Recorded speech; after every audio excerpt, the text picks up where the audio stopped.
So I'm sure that this audience knows very well that the countries around the world that are worst hit by the HIV and AIDS pandemic have been the countries in Southern Africa, where up to a quarter of the adult population is estimated to be living with HIV infection.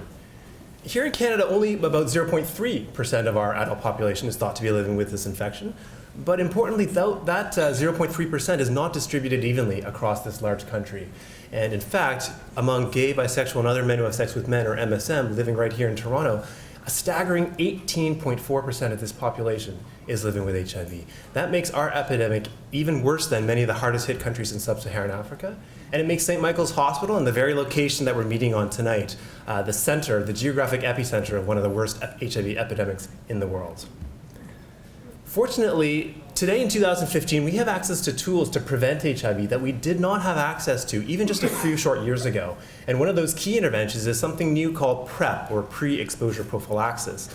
It's literally a pill a day to prevent HIV. And PrEP has been shown already in a number of studies to prevent HIV infection by almost 100% as long as people take it regularly. And in fact, we here at St. Michael's Hospital are actually leading some of Canada's only research on this subject, on PrEP.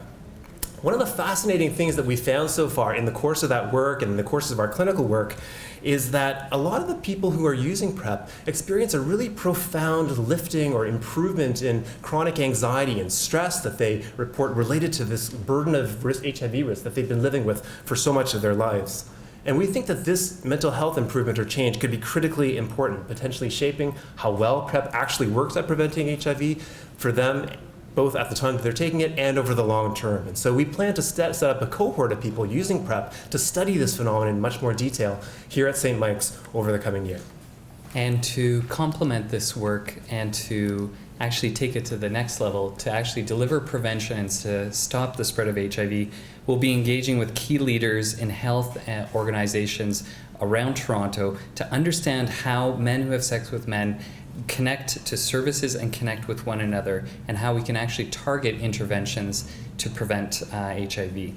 We've built a very strong interdisciplinary team with experts in family medicine, infectious diseases, but also neuroradiology, psychiatry, and immunology. And our project builds on St. Mike's historic dedication to serving marginalized populations and achieving world leadership in urban health. Together, we can stop the spread of HIV in the city and hopefully in other jurisdictions. Thank you.